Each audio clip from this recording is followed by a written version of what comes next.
Imagine being at a convention and going to an interview panel that's just for you. No bustling crowds, no hours-long lines, just you, the moderator, and your favorite comic book creators. Well, this is pretty much that. Miss Jen sits down every week with 2 comic book creators for a live stream interview about their latest work, and you can ask them whatever you want. It's Talking Shop, Mondays at 5 Eastern on The Experience, Comic Culture and Sales.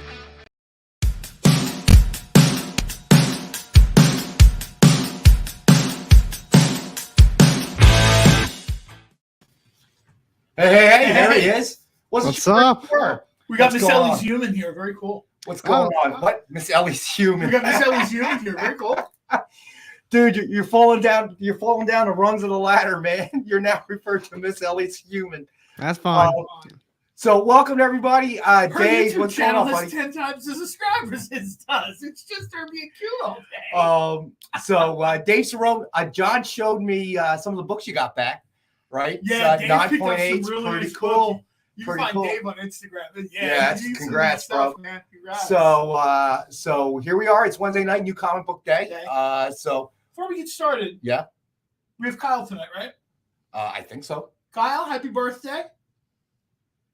Hey, JD. Thank you. Clearly, I'm not making as much progress on getting my birthday declared a federal holiday as I thought I was. I just wanted to throw that out Because there. I'm working on my birthday.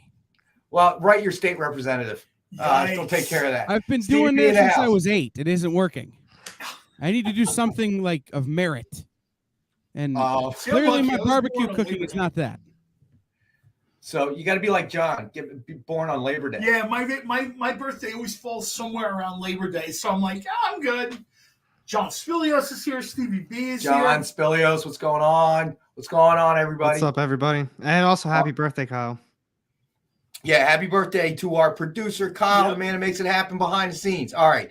So I want to say that normally we start off with the Dynamite 10-pack, but tonight, okay, so to reward Mr. John Cole for bringing the pizza on Monday, it was excellent, by the way, and then he brought me some deep dish that he made in a local bread joint here in town.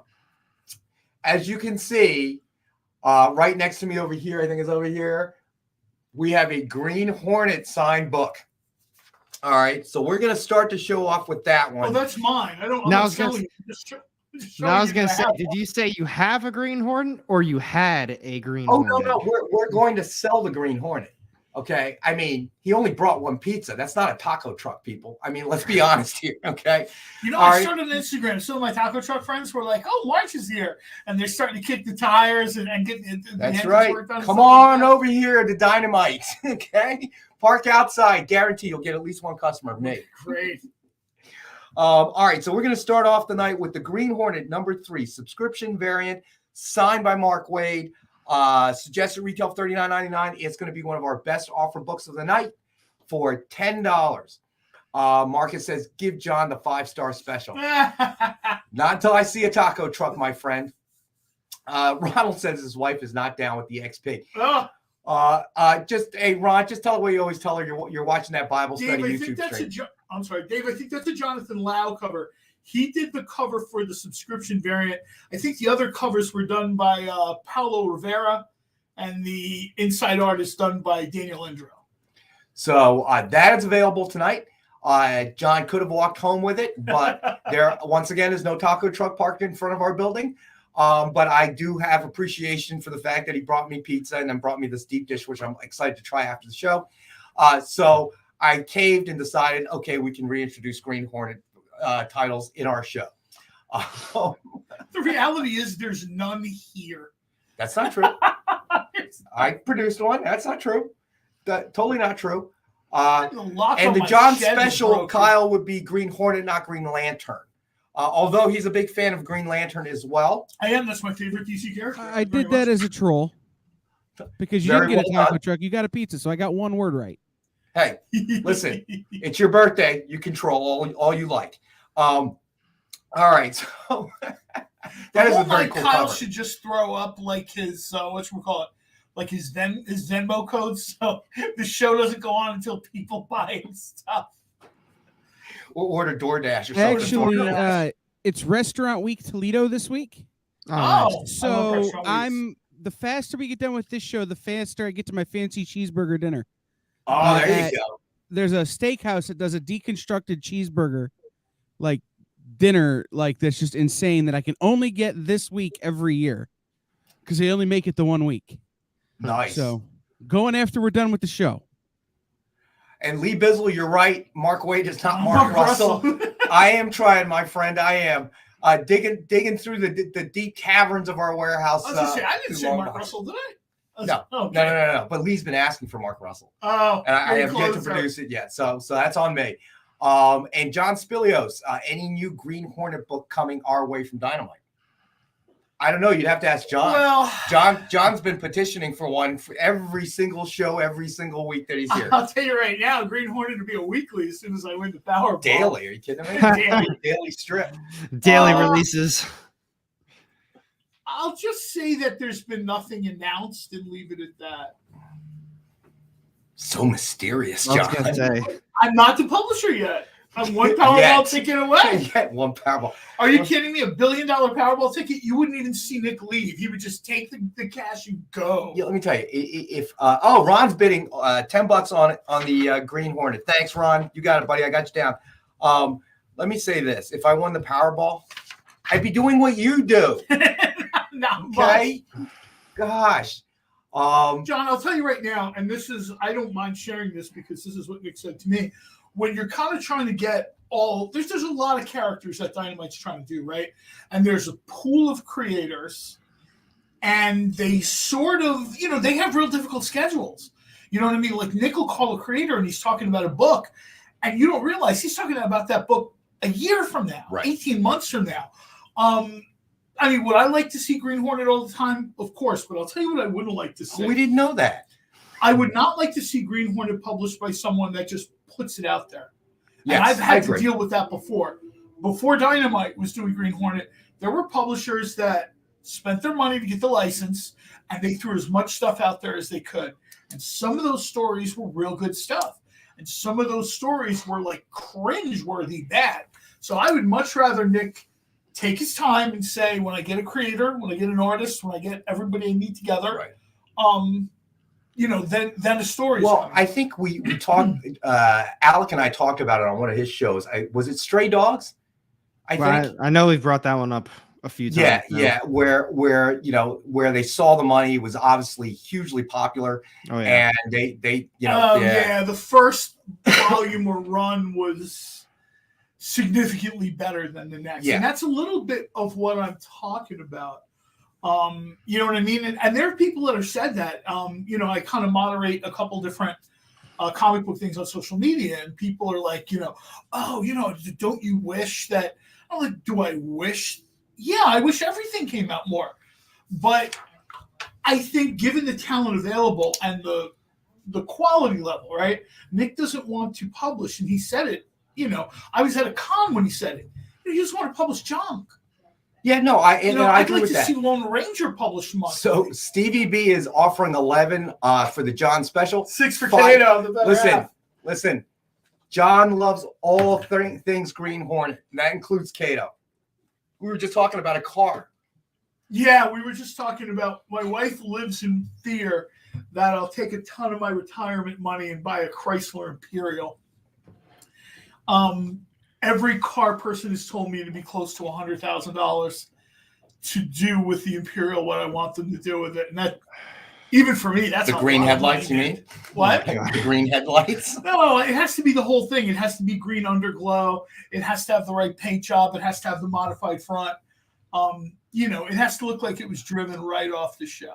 And, and otherwise, I've had people tell me, oh, yeah, you get an Imperial and spray paint it back for $4,000. No, that's not what I want. Let's see. Suicide doors. So Dave is suggesting we add some Green Hornet trade paperbacks to the claim sale. That's not a bad idea. We're edging closer to that taco truck, so I think I'll make that happen. There it comes. You said what? He can't resist. He just wants to grab something off the shelf and sell it. No, I want to change the bookcases because I have almost everything behind me. I don't know if I have everything over there. Oh, I'm sure that we can go ahead and get you a list. Well, I know I Queen Sonya. I know I have the Lone Ranger thing. All right, so now we're gonna go to the Dynamite 10-pack that we always start to show off with. Dynamite 10-pack reader set, 10 random Dynamite titles, suggested retail, a cover price of $3.99 or higher. So suggested retail $40 or higher. As always, it's thank you to our viewers, $5 for the 10-pack.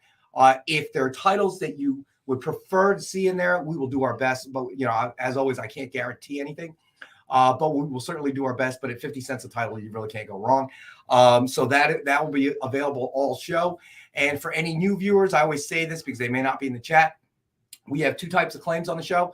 We have a buy it now claim. We'll throw a price up, and the person who claims it first in the chat board walks away with it. And then we have best offer at the end of the night items, where we'll throw up a starting price, and the person who has the best offer by the end of the show at 7:55 will be the winner there.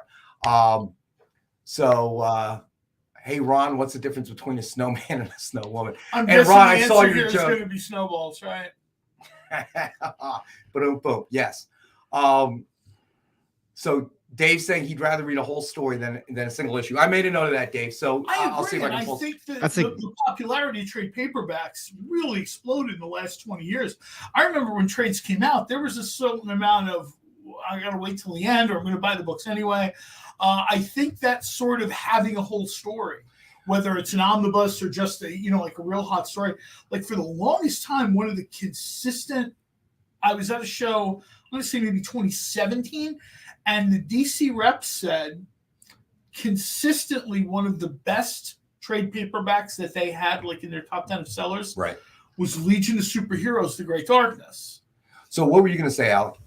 I was going to say, I totally agree. I'm at the point where, I obviously everything I do is based around New Comic Book Day and stuff, but there's so many titles I read that I honestly would just rather read it in a hardcover trade paperback, because there a lot of these issues. Look at Spider-Man, for example. They put out an issue every single week, and a lot of these issues don't have a lot to do with anything. Sometimes you have big issues. And then one of the bigger ones this week was Nice House on the Lake, issue number 7. It's finally back. I think it's only a 12-issue series, or 10 or 12-issue series, but it was a while between issue 6 and 7. I didn't really remember what happened in the last one fully, and just to jump right back into it. Right. I would much rather read it all in one sitting. So I'm totally on board with that. Yeah. I think trade paperbacks. I think whether they be hardcover trade paperbacks, it's kind of like binging a series as opposed to watching it week to week. Yeah, I think that analogy really and sometimes holds. you kind of want to binge. You just want to watch the story from beginning to end. Like Cowboy Bebop, I watch that way. I just binge my way through it. Very sad that there's not going to be a second season. Not only that, but there's a different too. And some people do this, some people don't. I usually try to buy, we'll use like the Green Hornet that we just had up here as an example, right? I always try to buy whatever variant I can get, subscription variant or whatever, right? Right. That's not coming in a plastic. You know what I mean? Yeah. Or if it's in a really, really, if I'm fortunate, it's going to get slabbed. And for me, I know a lot of people would be unhappy with this. I got back like Green Hornet, The Bully Pulpit by Mark Waid 1, the black and white. I get it slabbed. It comes back at like a 7. Most people would consider that a loss. I'm super happy to have that. Right. It's a black and white copy, which was and Mark Waid signed it. So I'm like, great, thanks.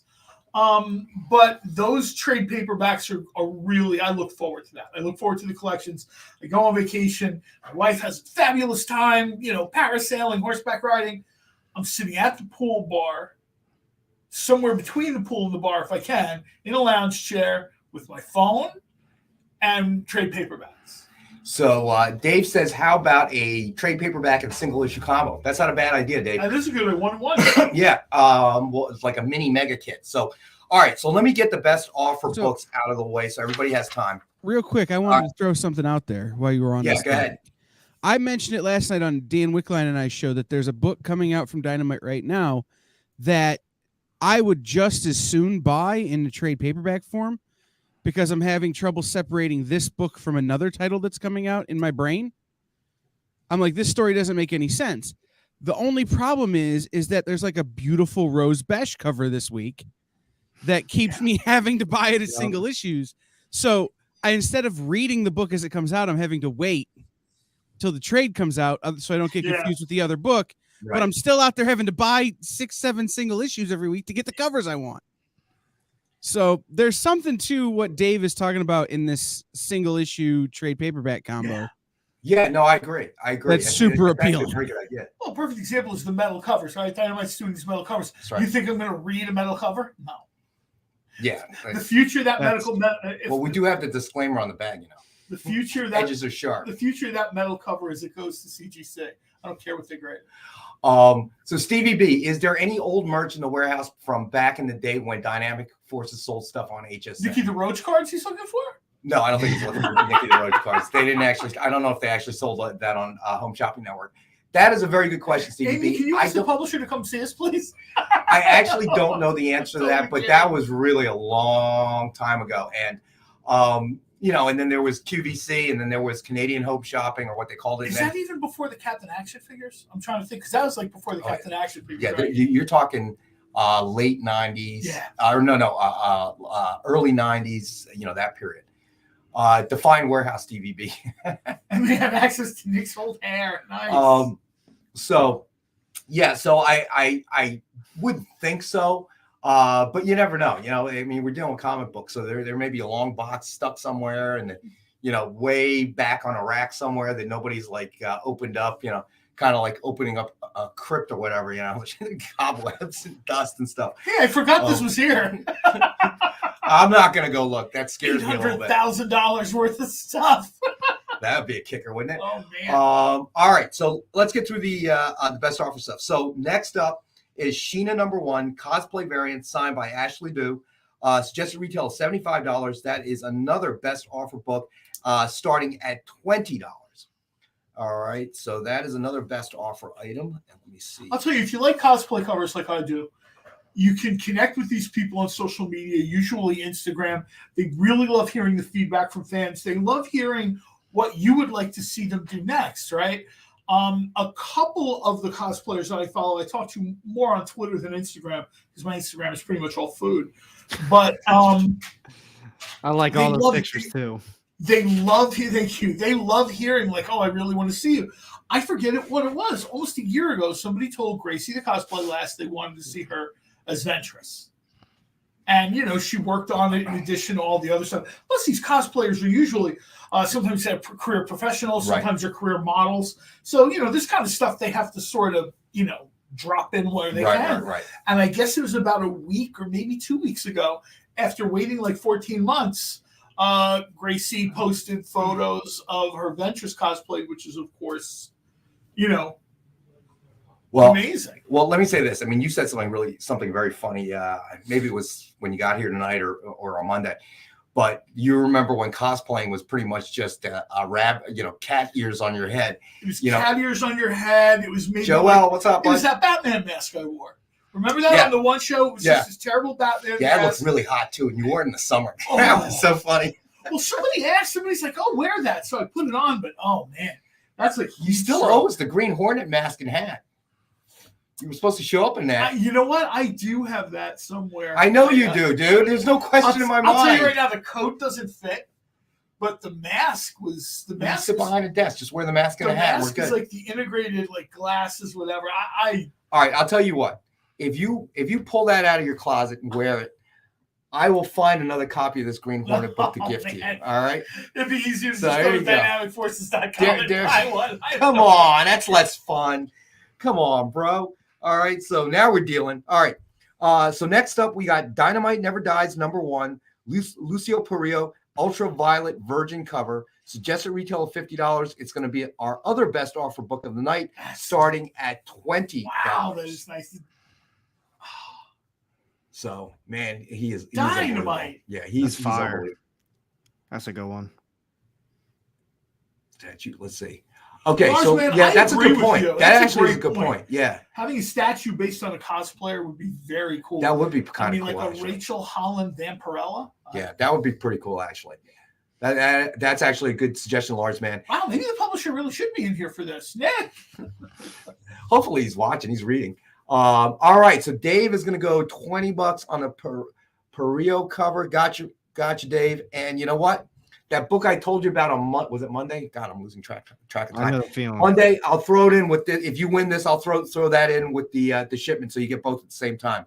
Well, what cracks me up is 2 weeks ago we had the metal covers and we thought nothing would be cooler than the metal covers. And then a week later, Nick is like, "Oh, have you seen these ultraviolet covers?" And I'm like, "I'm waiting what's coming up next week." I was still waiting. The X-ray cover. I was still waiting to cut your arm with the metal cover just to prove how sharp it was. All right. So then the last best offer. Let me just. I'm going to make double sure. All right. So the last best offer item of the night is the statue, Women of Dynamite, Red Sonja, Arthur Adams bust, black and white variant. It's going to be our best offer bust or statue, starting at $25. All right, so that takes care of the best offer items. Try to get that out of the way first, so everybody has more than enough time if they're interested. Is anyone really? No, Dave. No one is really surprised. At least not anybody that normally watches the show, nor me and John. You know, I remember when you. All right, I got you, Lars, man. I remember when you corrected us on that. We had a whole. These guys are bidding on a different statue, right? They're not bidding on the one in my hands. Stop touching it. News. That's why I have a plastic bag over it. Okay, to prevent issues like Dave this. Is at 50 for the statue? Oh, Dave is at 50. Okay, I got you, buddy. All right, so hold on. Let me just. That's a cool statue too. This is the black and white variant, right? I believe so. Yeah, this is a black and white variant. It's at 50. Got you, Dave. Well, it's black, white, and red. Which is so I remember a few months ago when we were on the show and Dave was correcting our pronunciation of Lucio Perio. I remember that. So no, Dave, no one is surprised that you made a bid on that cover. But all right, so new comic book day. So I know I was talking to Alec about it yesterday. So what contribution do you have, John, to New Comic Book Day this week? I don't know. Two things caught my eye. One was almost guaranteed to catch my eye because I like the creator. I like the stuff. And that's Radio Spaceman. Mike Mignola sort of set in that Mignola verse, I guess, like loosely connected. It reminds me a tiny little bit of the Colonel Weird, the character that the Black Hammer stuff. I liked it. I liked it a lot. I was super happy with that. And one of the things I've always liked are when in different Elseworlds or What Ifs or whatever is when somebody else is Doctor Strange. Well, not Doctor Strange. When somebody else is a Sorcerer Supreme, right? We had a different Sorcerer Supreme in the 90s in Guardians of the Galaxy. We've had a couple different people kind of pop up as the Sorcerer Supreme. In the movies, not a huge spoiler, but Wong is the Sorcerer Supreme. Strange #1, Clea. Long-time sort of supporting character in Doctor Strange mythos. She becomes, and the truth is, I haven't had a chance to read it yet before the show started. I just saw it and grabbed it. It wasn't even like it wasn't even a question. I saw somebody else being the Sorcerer Supreme, and I was like, done. All right, so Dave wants to.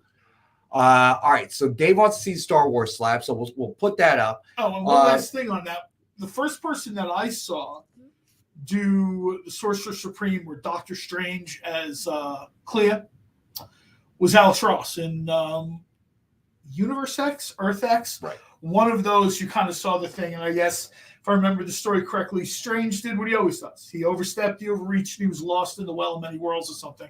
So, the remaining magic characters had to sort of carry on without it. All right. So, Dave, we'll show that slab. Star Wars War of the Bounty Hunters #1, CGC graded 9.8. So it was supposed to be a buy it now item. All right. So I'm going to make an executive call here with John. All right. And if you see Nick suddenly run into the room and dive across the table, then I may have overstepped just a bit. All right. So it was supposed to be a buy it now Next item. week, Amy and I are doing this show. You're fired. So no, I'm gonna. You told me to do it. What? Roll back the tape. Did you see that? John told me to do it. So it was supposed to be a buy it now at $77. All right, but Dave been a great supporter of our show. You know, we see him on Alex's show. We see him on Robbie's show when I'm on with them. And, you know, he's always, unless he's working, you know, poor guy does have to work sometimes. He's always supporting our shows, and we appreciate it. So we'll make it a best offer book, and Dave is going to put the first bid in at $50. So yes, you can. All right. So Dave is in at 50, and I've just made an executive decision. Is he running in here? No. Okay. So Dave is in the lead. A pink slip from his office. I wonder. They don't actually give you pink slips anymore, dude. Trust me, I know. I've never worked in a corporate office. I don't know. I really don't know. Yeah, you never have. I really haven't. No, usually HR comes and gets you. Oh, okay. Can I see you for a second? And on an odd kind of day and time, and usually I think my HR notices were my dad telling me, if you don't cut these the right size, I'm going to smack the stupid out of you. So I real quickly learned how to Hey, I have something. Decision. Go ahead. Hey, I have something for my birthday and for Stevie B that I want to share with you guys for just a second. Tell us. First of all, here we've got Scott Hanna. Scott Holy is the moly! main for the Batman comic books. That's correct. And you're also doing some other comic books as well. Right, I'm working on Spider-Man right now. I'm working on the X-Men. One of the That X-Men is characters something, called my Cable. Sure. And of course, I did I the Batman. told you guys I Direct. had access to Nick's old hair. That's great. I have to give Nick this much credit. His hair has not really changed too much through the years. There's He's one. made sure in his He's hair. got a full head of hair. Scott There's Hanna one that I absolutely can't marked his head off. download. Yeah. There's one that I can't download where Nick has the most glorious mullet I've ever seen. Oh, Like Billy Ray man. Cyrus, eat your heart out. Let me know. I'll That's get our funny. IT guy to help That's you. like We the- definitely want to see that That's one. like the great Eastern comic days. The Remember mullet. those? The mullet. You know, I don't know what's the bigger crime for Billy Ray Cyrus, Miley Cyrus or the mullet. Oh, the mullet, man. It's the mullet. That's what we're going to start calling those Rexecutive decisions. Ah, yes, I like that. The I like that term. Rexecutive decisions. That's a good one. I Stevie like B, that. was that Monty Hall? This is HR coming to get you. Are you paying attention to the comments at all? Yes. Yes. Or are you? Which part? Um, What am I missing? What do we show do? the Star Wars. We did. What? We did. And I just made the executive decision. I Are was you gonna- guys reading the Yeah, I was comments? gonna say that was the whole conversation. You people missed it. What are you guys doing out there, man? Work or something? Come on, pay attention. It's too much talking, not enough books. There's not a book. Well, guess what? You guys are really going to be upset because I turned it from a buy it now at $77 to a best offer book. So because Dave requested it at 50. Oh, boy. So Dave's in the lead at 50. Uh-oh. Fine. I'm going to let Amy tell Nick that because he likes her. Oh my Lord. There you go, Dave. There it is, Dave. Rex. There you go, buddy. Decision. I like that. That's funny. Yeah, it is funny, right? That's going. John, you're right. That You was kn- Earth X, actually. I appreciate that. I didn't know what one of them was, but that was the first time I think we saw that character as the Sorcerer Supreme. And in storytelling terms, like long-term storytelling terms, that's perfect, right? Because the character appears in the 60s as like the typical like girl sidekick when a lot of times they didn't bother to flesh out like the characters, right? Like Wong. For 25 years, Wong is bringing tea. Like nobody cared about sort of, let's do a cool story with Wong. And Clea's the same way. She's his girlfriend, she sort of understood. She had a little bit of magic. Once in a while, she would do something, but nothing really impressive. Alex Ross decided, you know what? We're going to show you what the future of the Marvel Universe is like. And she's the Sorceress Supreme. So, Ron, we did show a slab, not all of them. And I realize it's time for our first break. So, Ron, as soon as we get back from break, we'll throw it up First again. thing we'll do is It is now a best offer book because that's why you see Dave writing Rexecutives and all that. We made a Rexecutive decision on the fly. Okay, we're shooting from the hip. That's why we love our viewers, and that's why we hope we're entertaining because you last just episode, never. so You're never. Well, it might be. It might be Rex's last episode. But we'll get it back up as soon as we get back from break. So stay with us. We'll be back in a few minutes.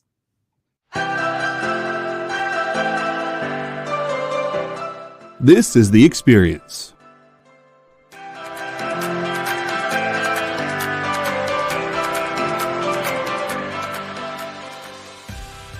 Good afternoon, everybody. Hey there. Hi there. Oh there. You're as welcome as can be. Hi, I'm Nancy McCann. Welcome to Friday Night Live on The Experience. Welcome everybody to Fat Jack's Comic Crypt. Brendan, Al, Jason, hanging out. There I am. Welcome back to Kicking It with Henry, folks. I am your host, Henry Kumpa. It's great to be here with you guys. So we are going to talk about books that are in stores this week. Hi, everybody, and welcome to Mishmash. Hello, and welcome to the Black Comics Universe, presented by Peep Game Comics. And you gotta love it that the first people in the minute to skim it are creators. Up, everybody! Welcome to another Wednesday Warriors. My name is Joey Galvez, and this is my pal Ambrosia. Hey, everybody! Welcome to Space Cadet. Hey! What's up? Welcome, everyone, for another episode of I Must Ask You a Question. Hi, everybody! Welcome to Nerd News Now. Hey, this is Rex. Welcome to Comic Collectables. Hey, hello, all you happy people. Welcome to the Dan Wickline Show. Hi, everybody, and welcome. Is the crazy show that we do on Thursdays called What's in the Box? What's in the Box? Comic culture and sales.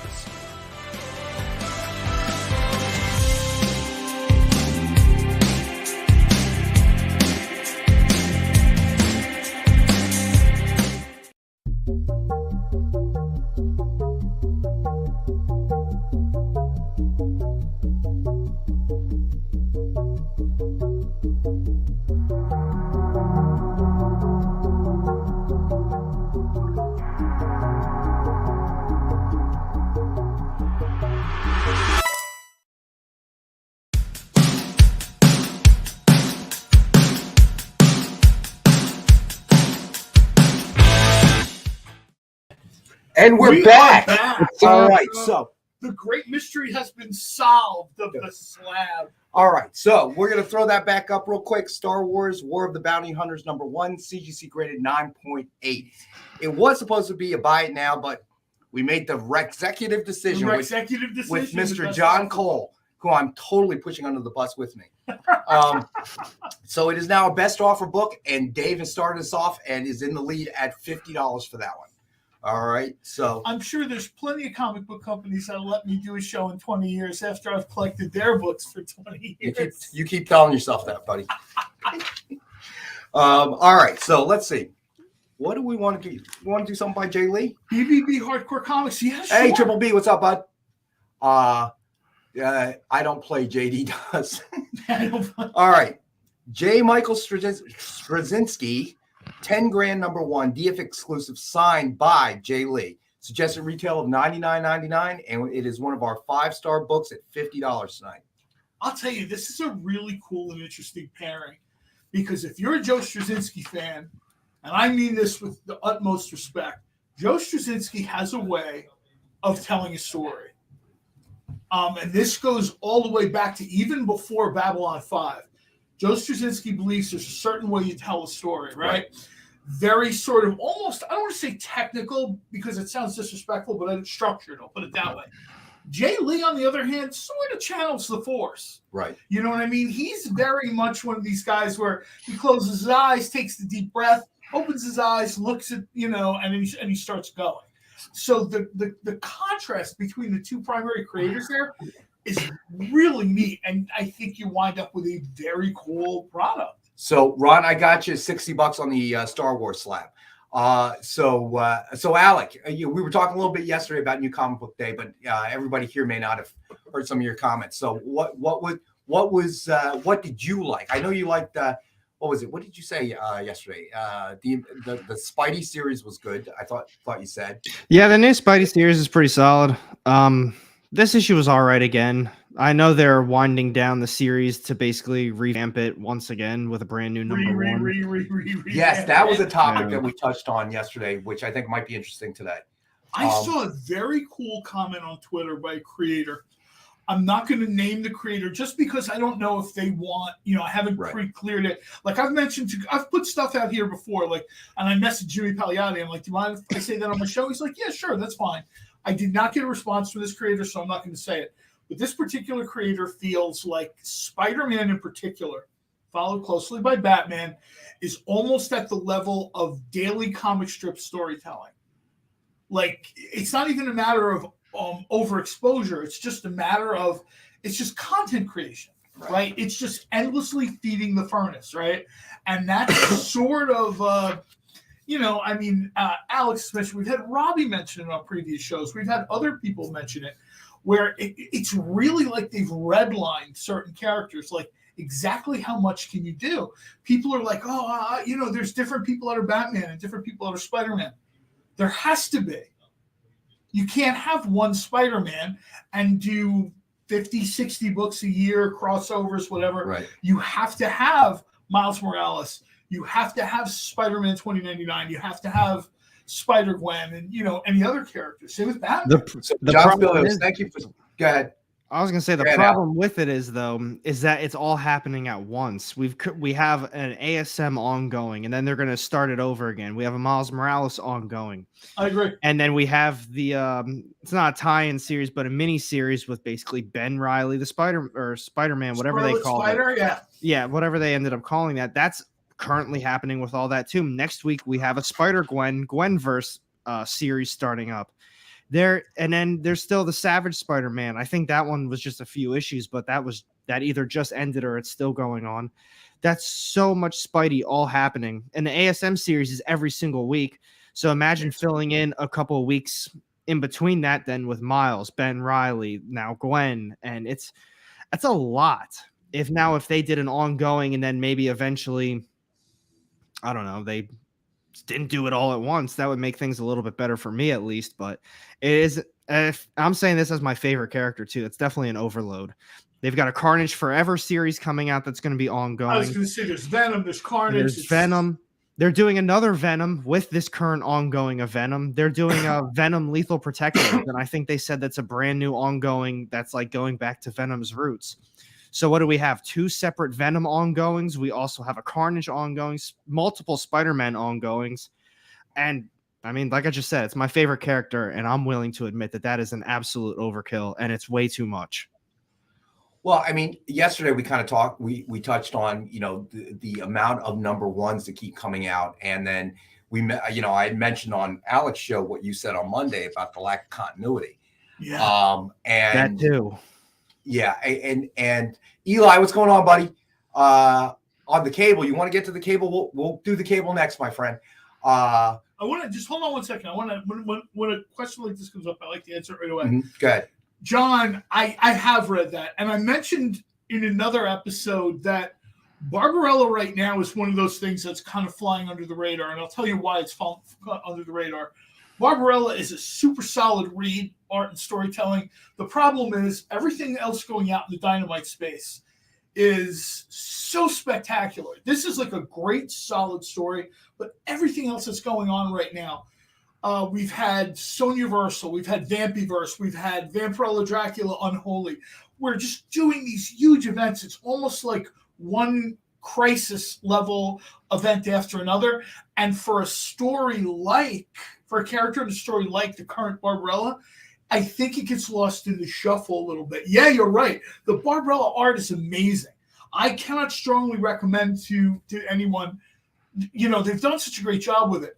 Also, I mentioned before too, Barbarella is primarily a French or European creation, so I don't know if she has as broad a base as a character as Red Sonja and Vampirella. You know what I mean? Yeah. I think that a lot of times people kind of bomb into the comic book stuff. They look, and sure, there's Barbarella there. Great story, great art, really cool story. And then you look up and you see like Sonyaversal, you know, and it's Hell Sonja and it's Dead Sonja and it's, you know, Cyber Sonja, and your eyes just, let's be honest, you know, the shiny keys get the attention. Right. But I'm sorry, I just wanted to answer John real So, quick. Eli, I recognize you, my friend. Thank you for joining us tonight. We appreciate it. There we go. We're going to get the cable up for you. All right. So this is cable It's number our 1. friend Ken Hazer. It's our friend Ken Hazer, who we still got to try to set him up, get him over here. Maybe he can do a cover sketch for us while on the show. That's all insane. right. So Not that to would be be so intrusive cool. and creepy, but does he live anywhere near here where he can get over here? Or is this like I don't know, he's got to take the Dynamite copter? Yeah, The Dynamite copter. We should be having a Dynamite taco truck, but whatever. So cable number 1, black blank variant, signed with cover sketch art by Ken Hazer. Suggested retail of $89.99. It is one of our 5-star books at $50. So that is available tonight. So Eli, just to let you know, this runs a little bit different than the shows we do with Gem Mint. Basically, we have two types: buy it now and best offer at the night. So buy it now. Stalker John. So buy it nows. We'll throw up a price. The first person to claim it in the chats walks away with it, and then we have best offer of the night items. So we'll throw a starting price out there, and then whoever has the best offer by 7:55, right 5 minutes before the end of the show, will walk away with it. And Kyle, our producer, will throw up a link to our submission form. So if you claim a book and you win the book, go ahead and click on that submission form, fill it out. And then what we'll do is we'll invoice you after the fact, and it helps us with especially new viewers, if your screen name does not match your real name, and of course your ship to address. Although we do have that information, it just helps us if you fill out that submission form for us. Eli. Okay, we're glossing over something kind of important in the terminology here, which is claim. To claim a book, put the name of the book and something about the book in the comments. Yeah, definitely. Let us know what you're claiming in the comments. Yeah. All right, and we'll know what you're claiming, and then definitely. I claimed a book, type comic. Oh, all right. I was gonna say, so type in anything you want about the book. Like I claim Cable 1. It's a lovely sketch cover. Claim. Or even if you just put cable hazer or something, we'll know what that means. Yeah. So because sometimes we'll get going pretty quick, and there's several claims right in a row, and you don't know what people are talking about all the time. So. Yeah, that's a good point. I will say this as someone who owns if you're looking at this, you see it's Ken Hazer. It's a black blank variant, and it's a metallic ink pen. We've talked about this before. Most artists will mention it's not the greatest. It's a horrible. It's not the greatest tool to draw with. It's especially, and you almost always have to use a new one, because if you try to reuse it globs up. Work. Yeah, it globs up. It starts, for whatever reason. As someone who owns one of these, not Cable, but Alien, I'll tell you right now, it's probably one of the books I look at the most. And I'll tell you right now, I enjoy the Alien franchise. I would not consider myself an expert or a hardcore fan. Right. I saw this piece of art, and I just wanted it because it was so neat.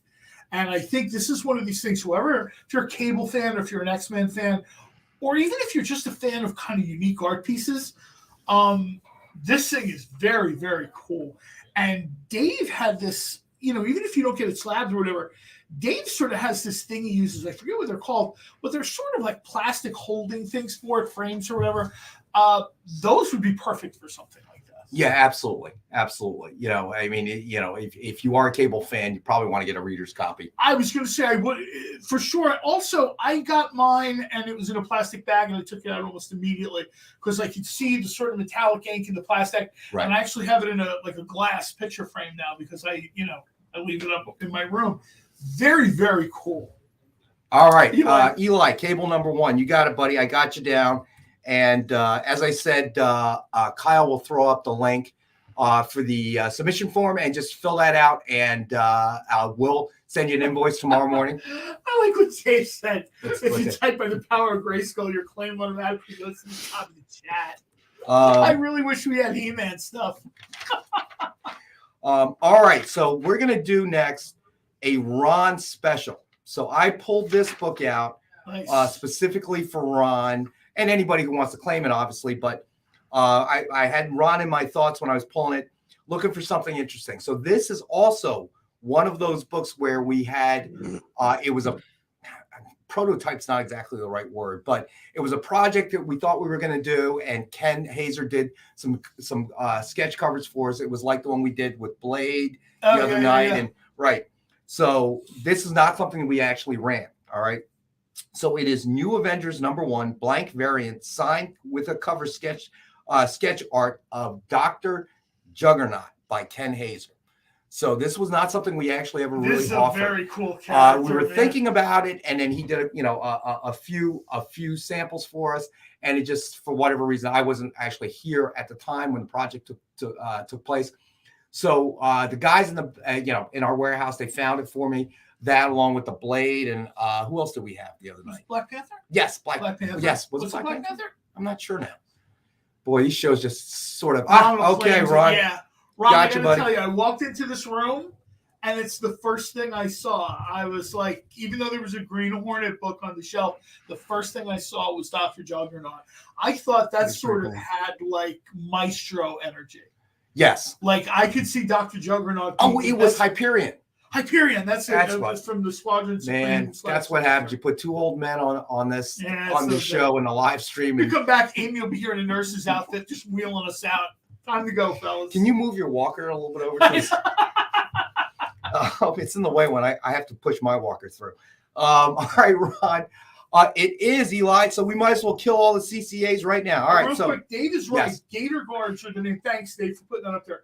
Oh, And, yeah. You know, and I haven't used these products specifically, but Dave posted it, I think, on his Instagram, and I thought, wow, this is really cool for books that you want to display, but maybe you're not going to get slabbed for whatever reason. All right, so next up, and this is the last CCA of the night, Flash number 750, blank variant, red blank variant, We have Flash not seen a sketch. lot of red It's blank cool, variants too. at all. Flash sketch by our buddy Ken Hazer. It is suggested retail of $89.99. It is our 5-star book at $50 as well. And speaking So- of metallic ink, this is both a black ink cover and gold ink. Gold metallic ink, sort of like the lightning and the. We got you, Ron, buddy. I got you down for the Dr. Juggernaut, so Dr. you're good to Juggernaut. go. Yep. So this is the last. Yeah, David. It Yeah, really this is really- flash thing is really cool. You know, and then the gold lightning and Rex done it's just- good this week, and the guys in the back. You're just saying that because I threw that Green Hornet up there. Say what pizza can get you. Now imagine what the taco truck can get you. That's all I'm saying. It's almost that I time. need a comic book truck that sells tacos. You imagine that? Because like if you can't go to the comic book store will come to you. And then grab a taco And along you the grab way. a taco. That sounds like money. I'm talking to a guy who has a food truck for sale about re-outfitting it as a mobile comic book shop. But what about the tacos? You get Tacos will anywhere. just get all over the comics. I want to sell comics out of random parking lots. If you're an That would be old cool. person, you remember something called the Bookmobile. If you're old. Yes, And I that's- remember. have I one. don't know if they still have them in other parts of the country. When I God, was a no. kid, the Bookmobile would pull up. It was usually run by the public library. In Princeton, it was run by the university. It would kind of show up, and you would jump on board, and it was a big tricked out, usually sort of bus or something like that. And you would borrow books, and you would read them, and then when they came back to your school or whatever the next week, your church, you return the books. And I got to tell you, probably, I don't think I saw the inside of a proper library till I was like 11. Dude, Maybe that's sad, but Kids these days are so glued to their phones. Dave remembers the Bookmobile. The Bookmobile could drive right by. The Bookmobile could hit them, okay, and they wouldn't even notice. Yeah, but a comic book Bookmobile. That's true. Cool. And you can yeah, do that it- would be cool. And you can do what I've done with some food truck designs in the past. But what you need Replace to the do, windows with flat screens, Right. So you can kind of broadcast our show. Put up stuff like every week you have a new billboard. But here's a trick. You say, and this is the trick, Kyle. You've got to get in with another food truck, so you're side by side. Because Yeah. what is it? Cousins, a lobster. Lobster. They're Right. usually over in the Mount Laurel parking lot. Yeah, that was a Shark Tank. But I've noticed that they're always parked next to this cupcake truck, so they always come together. It's my friend Well, Jeff's John and truck. I have talked Okay. about my friend with the shaved ice truck that I redid his menu, so they're all superhero flavors. That's a good idea. See, that's like Comic-Con level, like genius. That's very cool. Take Because your when you comic go to book cons- food truck and go south in the winter, so you don't have to deal with the snow. Like there's There's some Philly food trucks and New York food trucks that do that. They're here about 4 months. They'll take the holidays off, and they will hit all the sort of like NASCAR events and music events, like south of like Charlotte and South. They'll hit Charlotte, Asheville, and they'll keep the colder it gets, the further south they get. So John's asking if we have any more Punisher books. We are, believe it or not, John, we are really thin, but we've been talking about perhaps getting more in inventory. Maybe even get something done like a cover sketch art, from Ooh, that'd be from cool. either from Mariano Nicieza or maybe Ken Hazer. So we are trying to get more, my friend. So unfortunately, we're really running a little thin on that, but I will have the guys take another go around. So Stevie B says, Mr. Softy has his jingle. What tune would announce the arrival of the comic mobile? That's a good point. Oh, it would probably be something like the crescendo music from Avengers Endgame, which is my phone alarm. Which might scare some kids. I don't care about the kids. I want to hear the sound. You just said that on a live stream. If you raise I your don't care kids about to be the afraid kids. of Avengers theme music, that's on you as a parent, not me. Hey, can I request a book before we go to break? We sure can. Yeah, I kind of threw some shade at it earlier. Sheena is the book that I'm just going to wait and read it when the trade comes out because I'm having trouble separating it from Panther in my brain. But this Rose Besh cover on this Sheena book. Wait, hold on. We'll throw it up there, buddy. Marcus, that's right. Kids aren't reading any books. Absolutely the coolest Ooh. cover to come out this week. Ooh. Rose Besh is on it. All right, honestly. so this is Sheena, Queen of the Jungle, number 4, Rose Besh version cover. Suggested retail of $50, and we have one available tonight for $40. So yeah, Rose Besh, I love her work. We're in like an age right now where you've got a few creators that you see their work and it's super standout. And Right. Rose Besh is absolutely one of them. So you know I what? can totally get that though, because Sheena and Panther, while they're completely different stories, I can see where you kind of like, for example, I would never read a science fiction story while I was reading a Western. You know what I mean? I would not jump back and forth from certain things. And I know people do that and they think it's great. If I'm reading Planet of the Apes, I don't want to jump into The Walking Dead. Well, I sort of like to, I have another series. I have another couple of books that it's happening with. There's a Buffy the Vampire Slayer, Buffy the Last Slayer, and there's a new Angel book coming out. Yep. From that universe, and those two books to me are bleeding together because there's so much similarity in the context. And that's kind of the problem I'm having with Sheena and Panther, right? Is that there's similarity in the kind of contextualization of the character. Yeah, no, Right, it is. right. It's Did I read that in Sheena or did I read that in Panther? So jungle oriented. Right. I don't want to say that's quite, but yeah, no, I think that's spot on. I can totally see doing that. I will say so far they've both had very good covers. Like Panther's had great covers, but this Sheena cover is sort of like, I mean, this is pushing the step up. And yeah, the next cover last month that Rex did is. The rose cover for Nick's last month was one of these things where people were like, put this on like a shirt. Like I would love to see like limited edition shirts with their work. Ronald, there have been Dynamite Western comic books. The Lone Rangers had multiple series, and it's probably the best iteration of that character. Lone Ranger's been in comics for decades. It has never been as good as it was. When Dynamite was doing it, they had some of the top creators doing it. John Cassaday covers.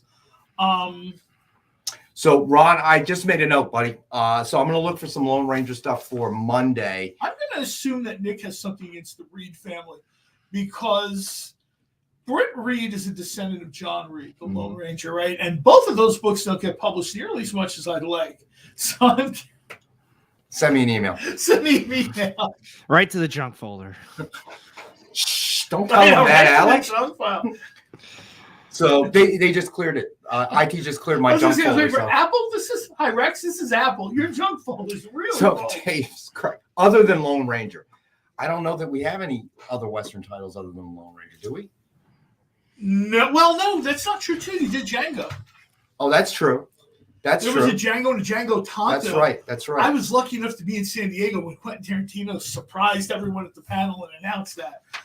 That was like a big pro wrestling pop moment. I was super happy to see that. So Rod, yeah. So John's right. We did a Django, which that I can probably throw up there. So Dave, question: has anyone noticed that Nick's sound exactly the same? Coincidence? Inquiring minds want to know. That is a very, very Dave, the Illuminati are hoping you would notice. Oh my gosh, it's a conspiracy. It's a conspiracy. So, all right. So do we have? You know what? Let's do another Sheena cover. Oh, you also have Zorro. Oh, you have Lady Rawhide. Well, is Zorro really a Western?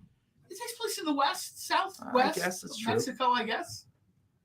That's true. All right. All right, so let's see. You know what? Let's do the other Sheena cover. Sheena, Queen of the Jungle, #4, Lyrics Lee, Virgin cover, suggested retail of $50, and we have one available for $40. So I will look, Ron. I would definitely look for Western characters, base characters, and see what I can pull out for Monday. There might. I know there was like a Tano book, but I don't know if it was Tano and Django, or if it was Tonto. And what was the other one you said? Lady what? Lady Rawhide. Oh, that's right, Lady Rawhide. All right. I think there was also a Lady Zorro book. Yes, there was a Lady Zorro book. You're right. Largeman, there is a mega pack. There is, my friend. And what we will do is we will get to the mega pack as soon as we come back from our next break in a couple of minutes. The flashing. Lady Rawhide would also be cool, especially signed. I will take a look, my friend. I will go back there to the dark side of the It's a good thing I'm here because warehouse. you just said sorry, no westerns, and moved on. You know, there's nobody that knows Dynamite better than you do. Okay. You know, last week we kind of tangented on Western movies. We did. We did. And You're right. I just want to throw this out there. If you guys listen to podcasts on Mark Maron's WTF podcast this week, his first interview this week was with Sam Elliott, who is the quintessential modern cowboy actor. Right. Yeah. You can just hear his mustache having a life of its own while you listen You to the really podcast. can. Somebody was like, "Oh, did you hear that Sam Elliott said he didn't like something?" I'm like, I don't care. I just wish I'd have heard him say it with my own ears. I don't care what he likes or doesn't like at this point. I really don't. He made a comment that he wasn't tied to his mustache, like that he would shave it off if he needed to. Yeah. And I went in my brain. I went, then you have to change your name. I know, right? He'd probably shave it off for 8 figures. I can't imagine it being worth him doing it any less. Dude, I'd shave my head for 8 figures. You shave her head for like $80, man. There's not that much work involved. He'd do that during the break. Oh my Time me, Lord. Kyle. I'm back, everybody. I might nick myself. I could use one of the metal My covers to Wilson do it. Fisk cosplay. Oh God. That was the last time I shaved my beard, was to cosplay as Wilson Fisk. Nice. I could just take one of the metal covers and we could do it with that. Sharpen up the edge. All right, so we got to go to our second break. Stay with us. We'll be back in a few minutes. When we get back, right? Yes, we're going to do the mega pack when we get back. Awesome.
All right, and we're back.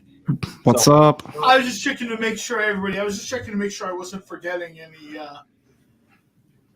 Little shade for Green Hornet. Nice, Dave. Yeah, I just wanted to make sure I just checked real quick. I can't really think of anything else that properly fits. I mean, Dynamite's done some kind of, outside the box stuff for them, but like different, like aged, like we have Army of Darkness 1979. Right. But essentially, I think we got everything that I would consider Western. Yeah. So Triple B says it would grow back. Not necessarily Triple B. There's no guarantee with that without some help from Rogaine that anything would grow back on the top of my head or his. So all right. So what did we promise? We promised we would get to. What did we say? Oh, the Mega Pack. That's right. All right. Okay. So tonight's Batman Mega Set in celebrate the new Batman movie, which we can talk about in a couple minutes. Which I thought today's reviews were actually very good for it. So I'm excited to actually see that. So it has a suggested retail of $320, and tonight we have it for $193.90. The year Batman first appeared. So it includes Batman 66, number 23, signed with a cover sketch art by Ken Hazer. Detective Comics number 1000, signed in silver by Tom King. Batman Last Night on Earth number 1, signed by Greg Capullo. And Future State, the next Batman number 1, CGC graded, guaranteed 9.8. So that is our mega pack for the night. Stevie B says, while you guys were out in the Old West, I got a comic mobile playlist. Nice. Batman, Superman themes on the weekends and old Marvel cartoon songs for each day of the week. Ron says, Sam Elliott did a Western titled The Ranger, the Cook, and a Hole in the Sky without his mustache. Nice. Maybe that's why none of us have heard of that. Yeah, I'm a pretty big Sam Elliott fan. You wanna see a movie that'll mess you up? Watch a movie called Frogs from the early 70s, late 60s that Sam Elliott was in. It was his first movie. Oh, so he's probably kind of got like that hip. Is it a Western? No, he plays just like a college kid. But at one point in the movie, a guy falls into the mud and comes out covered in leeches. Oh. And it is one of the freakiest movies I've ever seen. And it's just because I think the entire cast and crew were on every hallucinogenic drug known to man.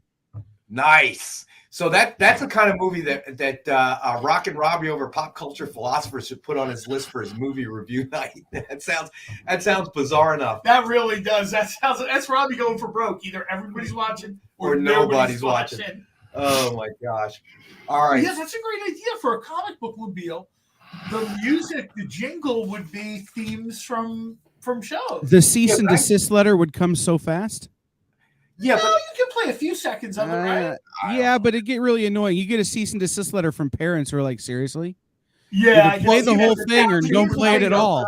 But here's the thing. I mean, the secret to Mr. Softy is that the jingle never changes.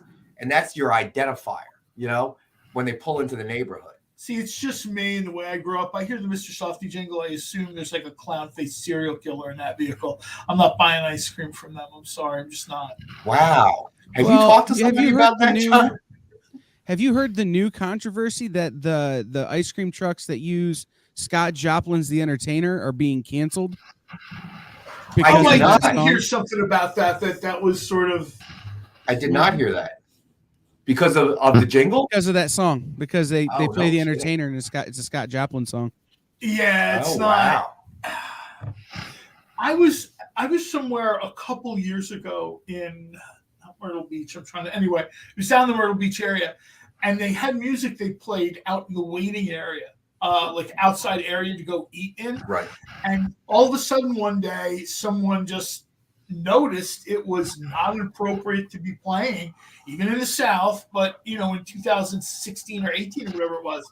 And so now the next thing, I went down the next year, and it's like local sports radio. They wanted no part of, Nobody ever does, man. That's more headache than you really need. Well, it was sort of like a low country Southern, very much the cuisine was, I forget what I can't remember the subculture.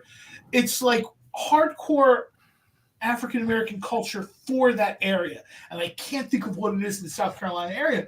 And that was fine, but apparently the music they were using was not even remotely fine.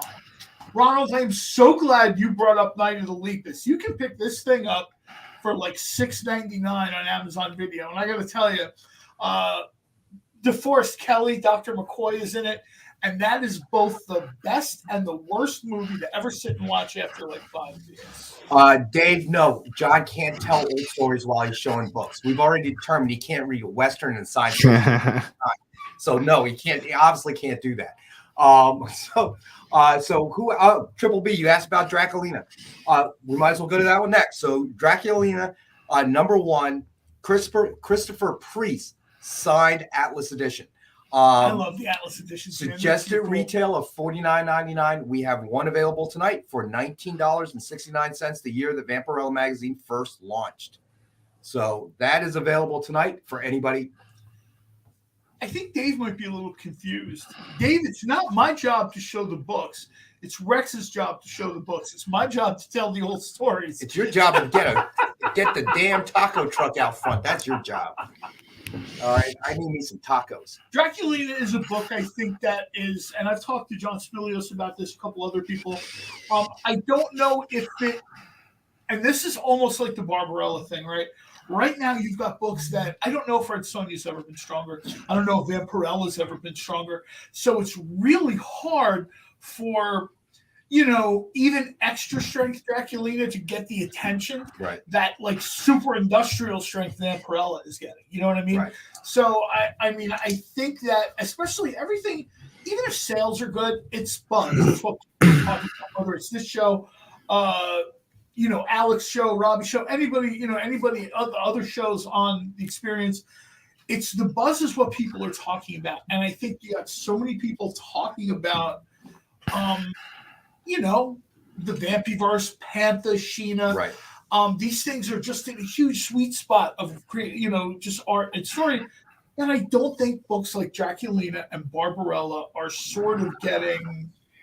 Hey, Ron, unfortunately, Triple B beat you to it, buddy. Do we have another one? I'll have to check. I will definitely check if we have another one, Ron, for you. Let's see.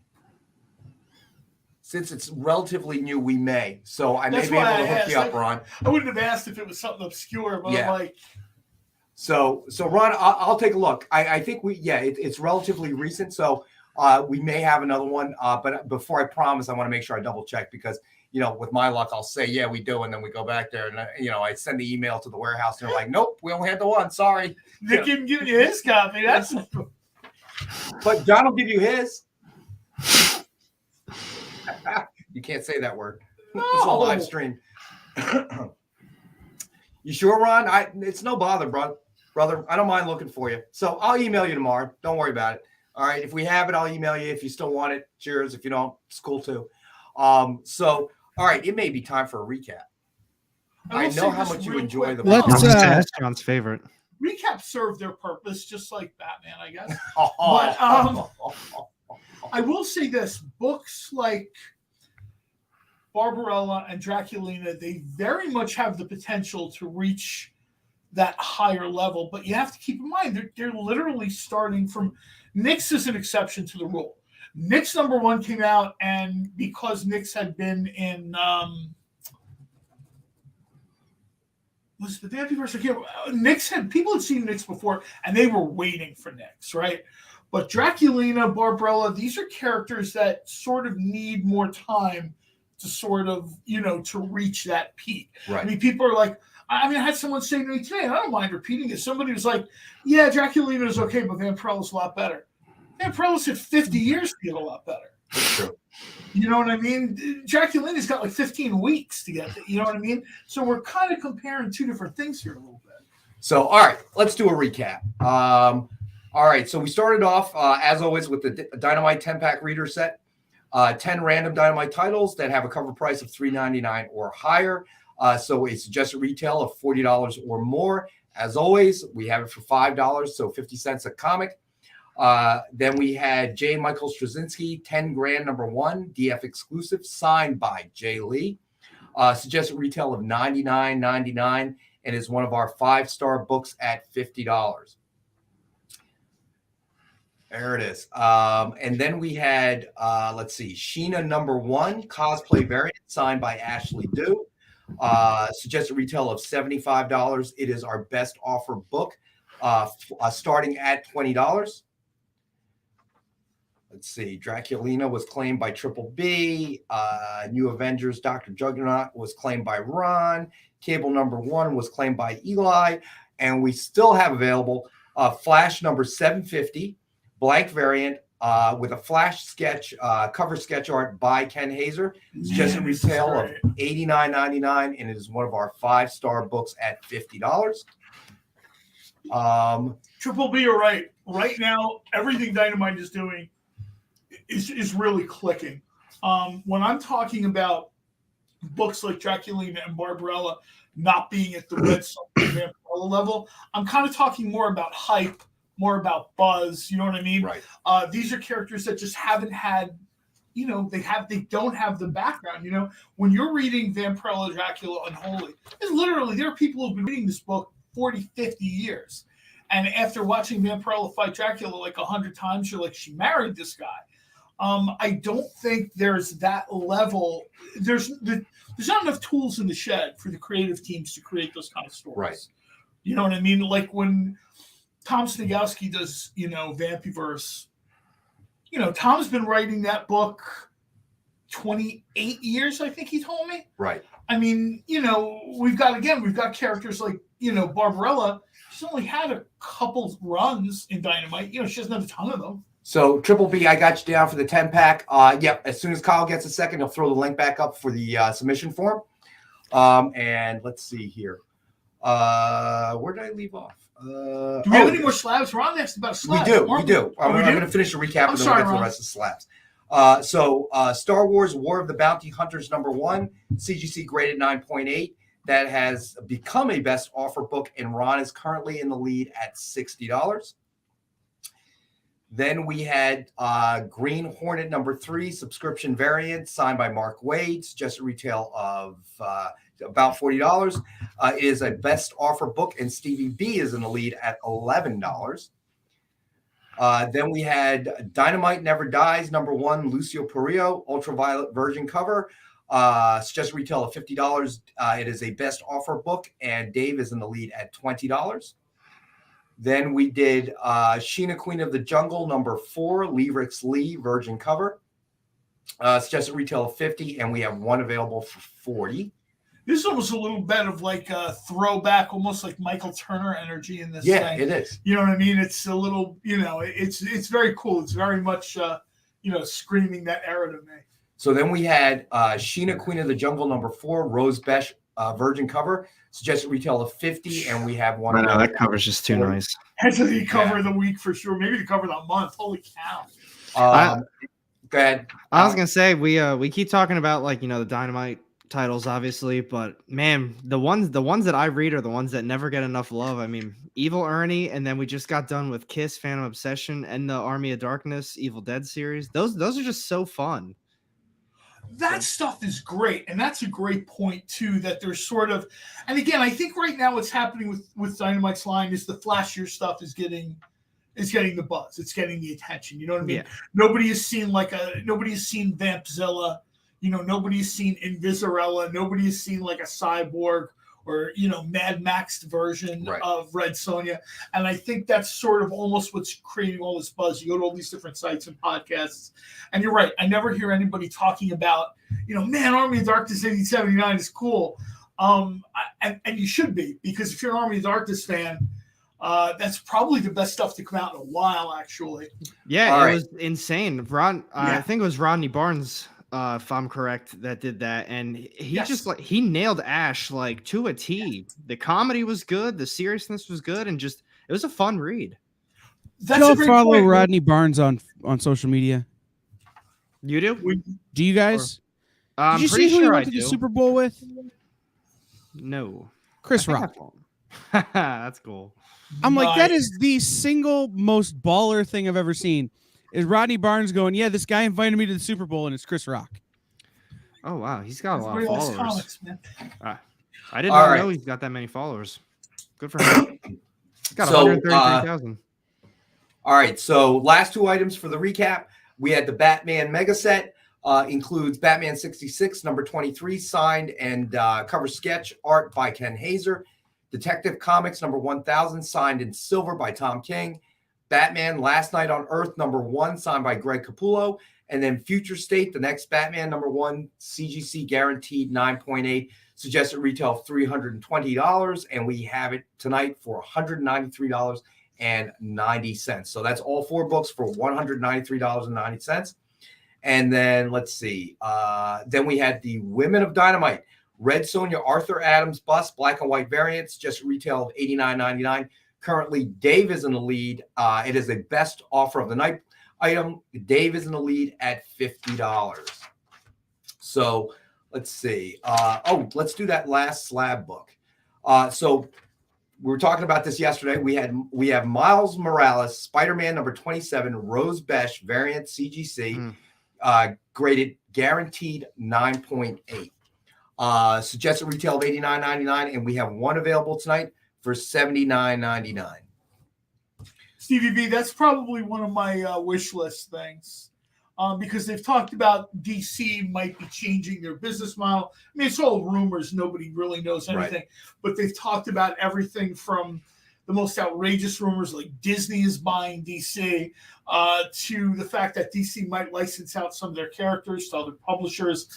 Yeah, I'd be super happy if Dynamite was able to sort of... Yeah, I don't think they're licensing out Batman. No, I have zero interest in seeing a Batman Dynamite. I mean, I'd buy that loyalty, but I'm not reading it. It's just going to sit in the box. Honestly, do you know what I'd love to see Dynamite do? What would you love to see Based Dynamite on do? Project Superpowers, I would love for Dynamite to get the theoretical, let's be clear, this is all theoretical, the theoretical license for Legion of Superheroes. That would be pretty cool. That would be pretty cool. Is that your dog? Maybe. Is that the star of the show, Miss Ellie? It's Miss Ellie. She's telling Al, get off the camera. Nobody wants to see you. The sound on this TV is so great. It Have you actually not sounds seen like my your dog humans? is behind me outside. I'm like, why? Who brought a dog to an office complex? If my dog wasn't such a spoiled brat, I would have brought her to be on the show. But she misbehaves, man. I can't bring that dog anywhere but the yard and the house. The 1 week I had to shoot at home, I think I was because of COVID. Well, I didn't get it, but my daughter did. So I was sequestered in the house with my adult daughter. That really didn't go. Yeah. Dave says, "Hey, get that dog on the screen." We love the dog. If the dog makes its way to the room, I'll put her on the screen. So I was shooting I didn't come in the office, so I had to do we'll do the Superman versus Lobo next, buddy. It's a Simon Bisley cover, right? I'm not sure. Is it? Let's see. Pull it. You're right there. But yeah, so I was shooting. I was on Robbie's live stream, and my cat jumps up. My cat never does this. Okay, and literally, it's like one of those pet videos. My cat turns around, and the butt is staring right in the camera on my laptop. All right, You learned that from the delivery guy. Yeah, right. Robbie thought it was funny.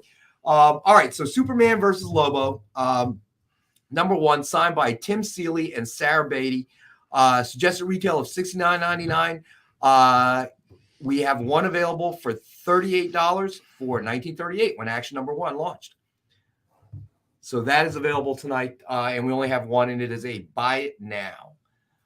So anybody who's interested, anybody's a Superman Lobo fan, Stevie B, the dog was voting for the crypto license. Get that cape on that Datsun, my friend. little Superman cape. Okay. I think that, clearly DC would not license out any of their core characters, people that move merch, right? Now, being a Flash fan, I know Nick would probably like a shot at the Flash, but again, all theoretical. That's your core. That's one of their core. That's one of their core characters. Justice League level characters aren't happening. What would be really cool is, I can't remember the name now, but to see the creative team who did Intertwined take a run at like Green Arrow. You think they would let that one go? I don't think. You know what? No, you know what? I actually have to take that back because it's a TV show. Yeah, I forgot about that. Yeah. Yeah, because they've got to have some sort of plan down the line here. All right, here's the pitch. The green team, Green Arrow, Green Lantern, Green Hornet. All That on would be one really team. cool. That would be really cool. It can come out right after the book Dan Wickline and I are coming up with, which is the Women of Dynamite take on that movie Bridesmaids. Oh, nice. Swords of Sorrow versus Bridesmaids. Dave's of the opinion Warner Brothers is not letting any IP go. I would tend to agree with that. I would tend to agree with it. I'm just addressing all these sort of wild rumors and stuff like that. People doing all these really cool memes about, I got you, Ron, on the Superman logo, buddy. I think my favorite one has to be the Infinity Gauntlet, and you see a hand putting a gem on, and the gem is the DC logo, and then the camera pulls back, and it's Mickey Mouse's face. And that's kind of like my favorite. Like, yeah, in an ultimate fantasy world, you want Disney to own DC. I've been trying to get this rumor started since Discovery picked up DC, that the first book they're going to launch with is Aquaman meets the Deadliest Catch. Oh my God, that would be great. The Deadliest Trench. That would be great. And Kyle, when you get a chance, if you don't mind, throw up the link for the submission form as well. Just for anybody that recently. Hey, Man of Steel, you saw Clark Kent crab fishing. Crab fishing. It's January in the Bering Sea. So it looks like, at first it looked like the new Batman movie was going to be a little sketchy. There was some negativity. Got Ron's claim though, right? Yeah, I got Ron. Okay. Yeah, I got you, Ron. And it looked a little sketchy, and people are complaining about the mask because the cowl this time goes a little too far back, so it kind of makes it look like Zorro mask from the front end. But today I've been reading the critics' reviews, and they've all been very positive about it. So I'm pretty excited about seeing that. I rented an entire movie theater.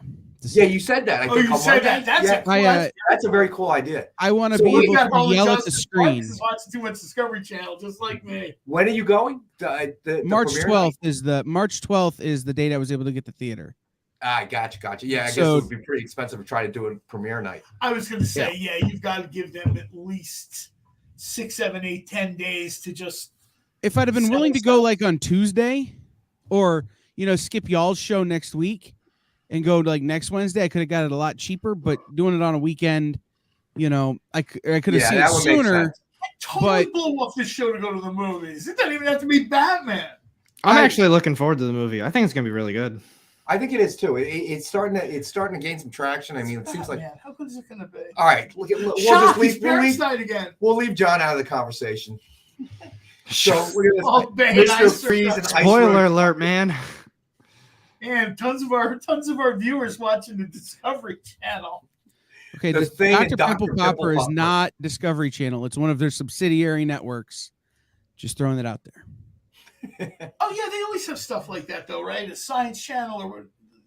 Well, I mean, that was the thing I wanted. Like, so Aquaman meets, the Deadliest Catch, Booster Gold, and that show Gold Rush. The Flash versus the Street Outlaws, like all of these shows that are on Discovery Channel that aren't about science. Well, we saw it. We know that you're going to these barbecue contests. What about Barbecue Pitmasters versus who? Barbecue Pitmasters is currently owned by Destination America, which is an NBC affiliate, not a Discovery Channel network. I know because I tried to license Barbecue Pitmasters. Oh, did you? Yeah. Yeah, because that was way too much information. The secret history of Myron Mixon. I bet you could get him to license his brand for comic books. So so I'm excited about that. And to remind everybody, The Boys, the animated series, is dropping this week as well. Thank God. Yeah, so that I saw a trailer for that on TikTok today. Did you? That I'm like, what is this thing I'm watching?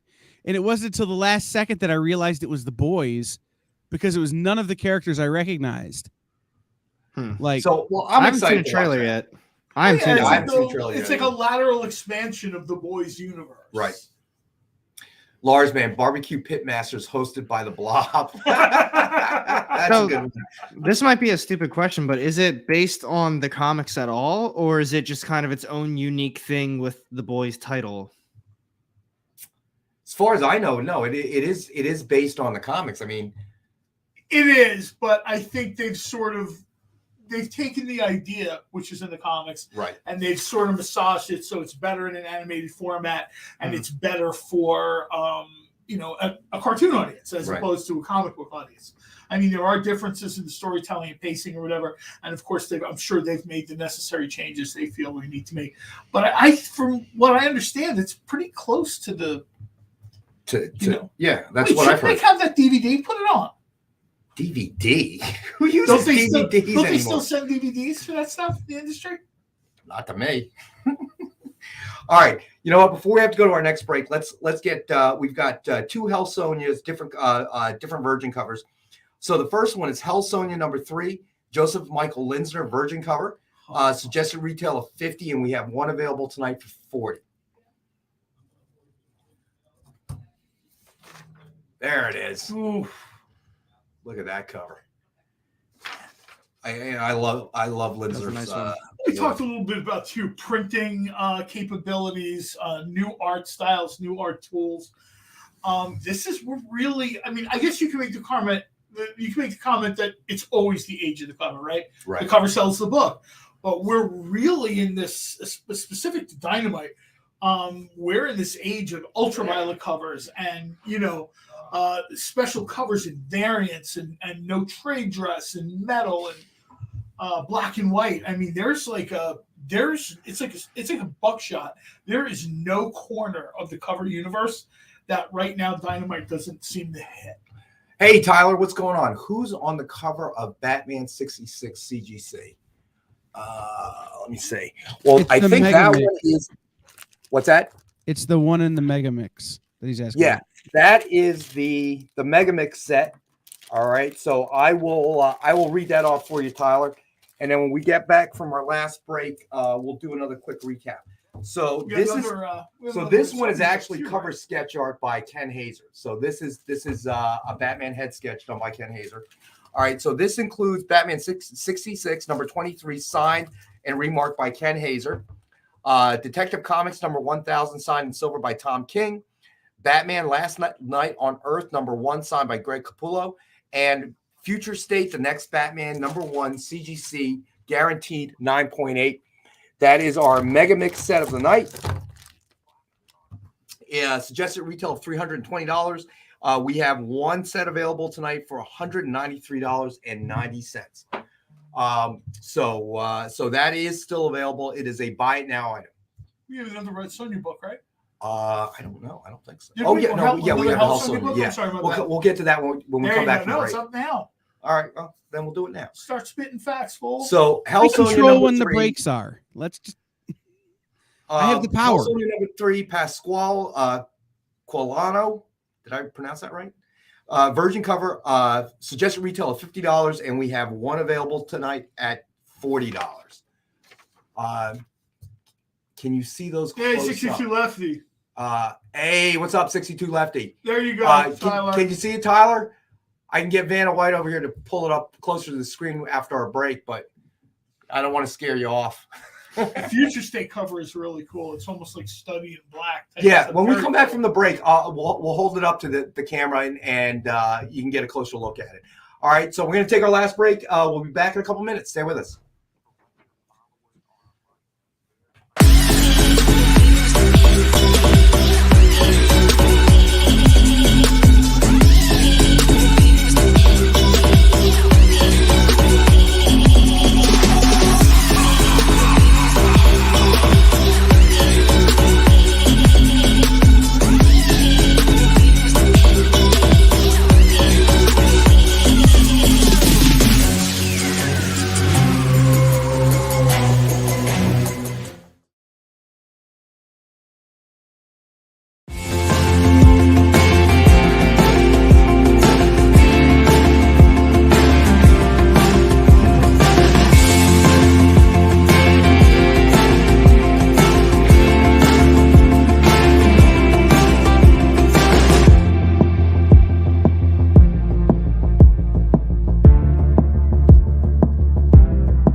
All right, we're back. All right. Die for our seats. All right. So do you want to do it? You're closer. Where'd it go? Oh. What are we showing? The mega pack. I think. Let's see. Tyler? I think Tyler wanted. Tyler, did you want to see the slab book closer? Well, we'll show you all of them, but. All right, so that is the cover sketch art by Ken Hazer, the Batman head sketch, blank cover variant. That's a very cool one. And then what do you got there? Let me see. Detective Comics. So Detective. Let's see. Detective Comics number 1000, signed silver by Tom King.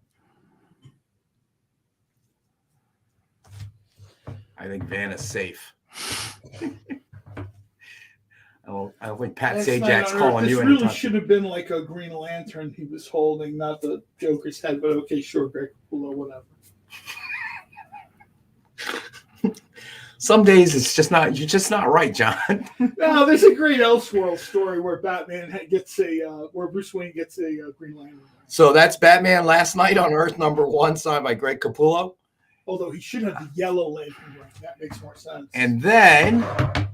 This is so cool. This is the one I was talking about, the Study in Dark. It might be a little hard to see because it's slabbed. And it's reflecting off the light off the TV. It's reflecting. I'm trying to. Oh, maybe this is better. Does this work? I mean, unfortunately, Rex is out of the shop. But hey, wait a minute. Maybe I'm on something here. Yep.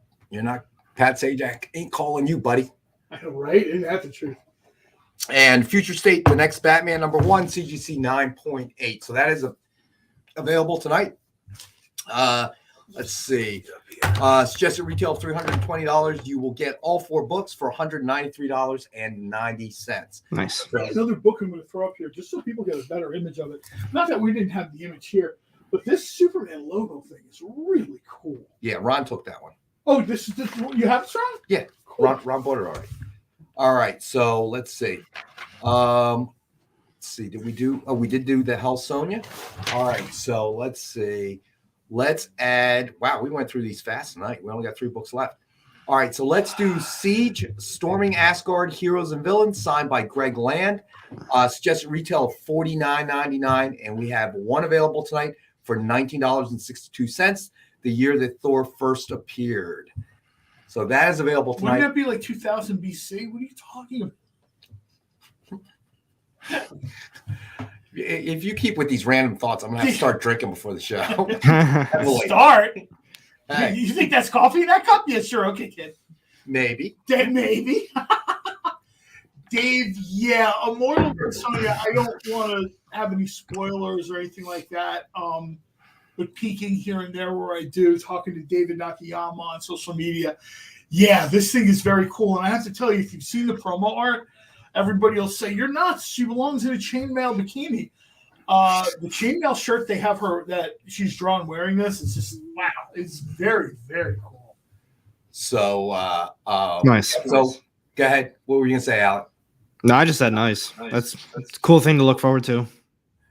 So once again, we're gonna, we've been talking with John and Alec and trying to make sure we can get that pub show going on. That'll be fun. The pubcast. Yeah, I don't know how much we'll get. It will be.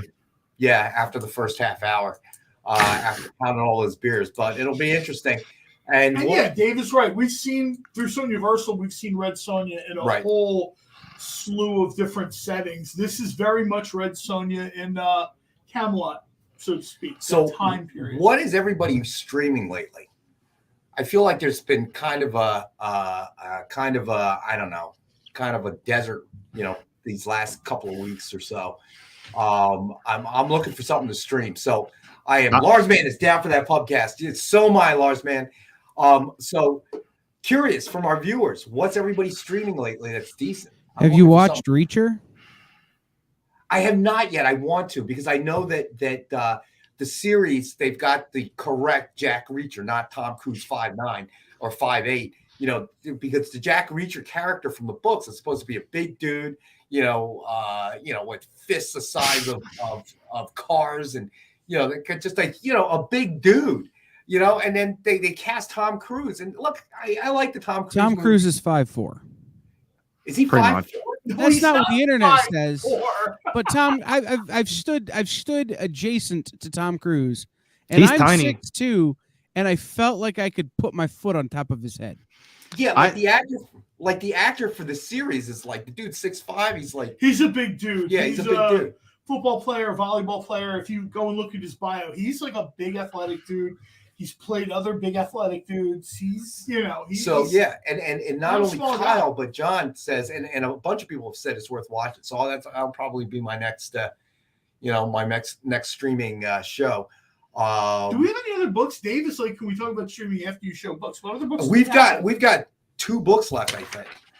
Believe it or not. So sure, we can do them. Sure. All right. Okay. Here's a good one. Amazing Spider-Man number 79. Dan Jurgens variant signed by Dan Jurgens, and we have one available tonight for $49.99. Dan Jurgens has one of the best signatures in the business. No disrespect to any particular creator, but sometimes when a creator signs something, I have no idea what I'm looking at. There's a few of them. Amy and I were trying to figure out who had signed a book that was on her desk. When you see Dan Jurgens' signature, that's like the John Hancock of creator signatures, man. And all right, Lars Man is claiming the ASM. You got it, Lars Man. So let's see. Ron's talking about the actor is 6'3", but Reacher in the book is 6'5". I remember that. So 6'3", 6'5". That's a lot closer than 5'3".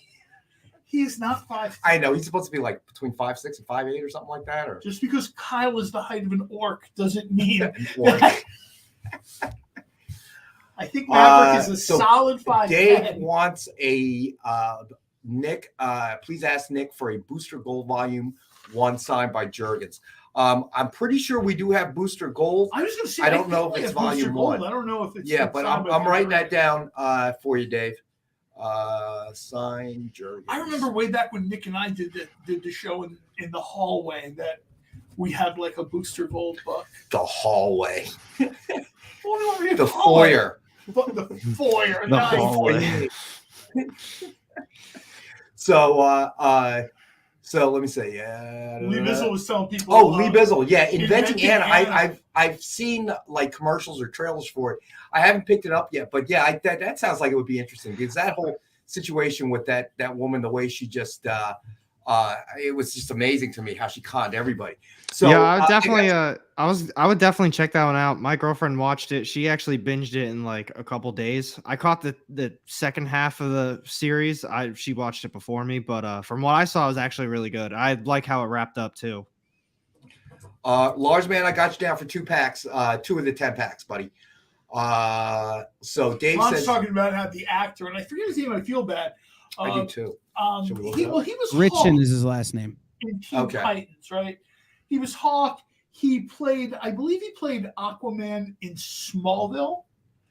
And he was also in some kind of like Spike TV college football fraternity sitcom a ways back. The guy's done a lot of stuff. I saw a little interview with him where he keeps talking about everything. He's getting bigger. Right. You know what I mean? He's like, I don't know how much bigger I can get. So Ron says he put on 30 pounds for the Reacher series. Man, that sounds serious. Right. I mean, Chris Evans said he put on 25 pounds to do Captain America. Right. So his name is Alan Richson, and he debuted as Arthur Curry Aquaman in Smallville. Okay.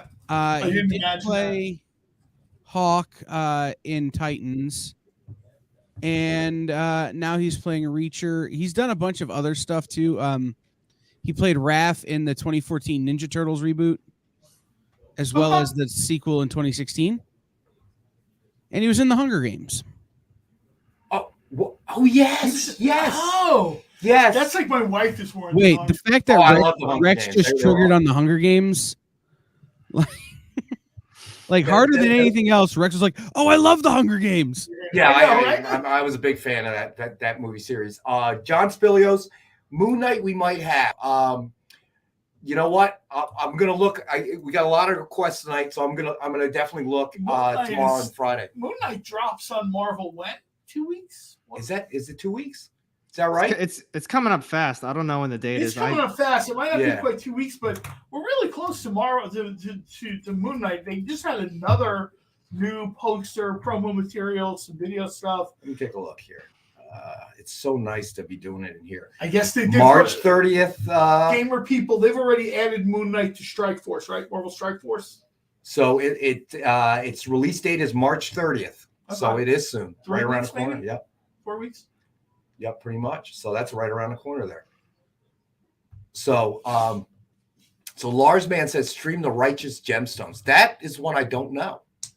It's real funny. It's Is it? just that's one of those things where you Never just heard of kind of you sit down and it's really well done. It's HBO just kind of has their knack of doing stuff, right? They've done it with oh God, I can't remember. This reminds me a little bit of a thing they did before, and I can't remember the name of it now. But HBO sort of has their way that they want to do these series, and it works really, really well. It's like one of those things where the formula is not broken. Like if she's not broken, you have to fix it. Righteous And this is Gemstones one of the is the people who did Eastbound and Down. Thank you. I Yep. was trying to remember That's where a else great it show. came from.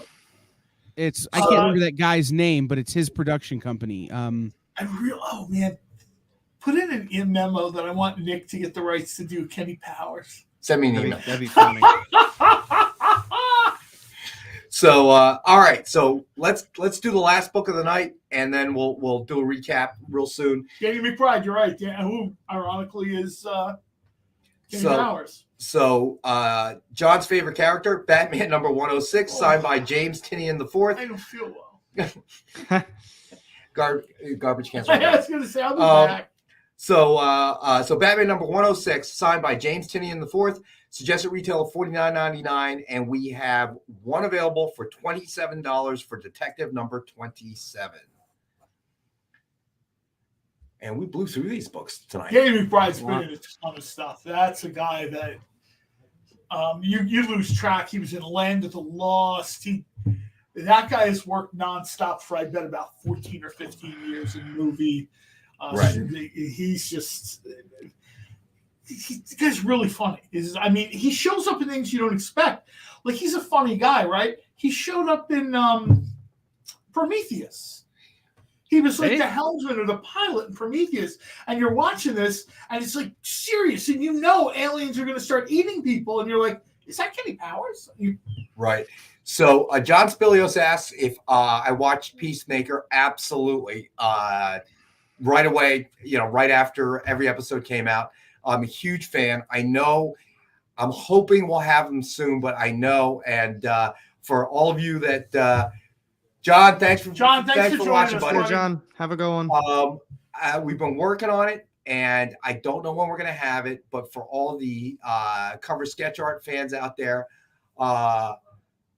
so we're trying to get cover sketch art of Peacemaker characters. So Peacemaker, Vigilante, and of course, I had a personal request. We had to do Eagly. We do have to do Eagly, man. Had to do Eagly. I'm excited for the next season. I really enjoyed it. I mean, I thought John Cena was wonderfully cast for that. He was absolutely the right guy to do that one. Yeah, but now I need him to jump over to a Marvel movie. What? And now I need Cena to jump over to a Marvel movie. Well, I mean, the way his popularity's grown, man, that could happen real soon. I want to remind everybody we got 10 minutes left to the best offer of the nights. Keep in mind that there's about a 20 or 25 second lag. Haven't forgotten, Ron. There's about a 20-25 second lag time. Dave Strom, but that's not the real Vigilante. Yeah, I'm not going to argue with him. I mean, it's very funny and very entertaining. We talked about this before. Authenticity, particularly in comic book stuff, tends to be a casual thing. Ron's asking for a recap, but I'm just going to say I just noticed this right now. Maybe I'm mistaken. Is that Flash CCA still available? It is. Man. It is. So let's do a recap. All right, here we go, Ron. And anybody else who's watching that would like a recap. No, it's just Ron.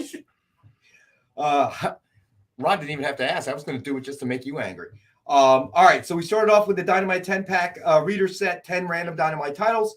Suggested retail of $40 or higher. As always, we have it for $5 for the entire 10-pack, so 50 cents a copy. Then we had J. Michael Straczynski's 10 grand number 1, Dynamic Forces exclusive, signed by Jay Lee. Suggested retail of $99.99, and is one of our 5-star books at $50. All right. And then we had Siege Storming Asgard Heroes and Villains, signed by Greg Land. Suggested retail of $49.99. We have one available for $19.62, the year that Thor first appeared. Then we had Sheena #1 cosplay variant, signed by Ashley Dew.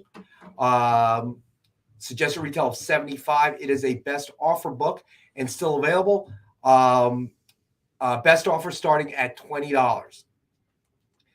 Let's see. Oh, and then we had Batman #106, signed by James Tinian IV. Suggested retail of $49.99, and we have one available for $27 for Detective #27. Yeah, somebody said it earlier. That's like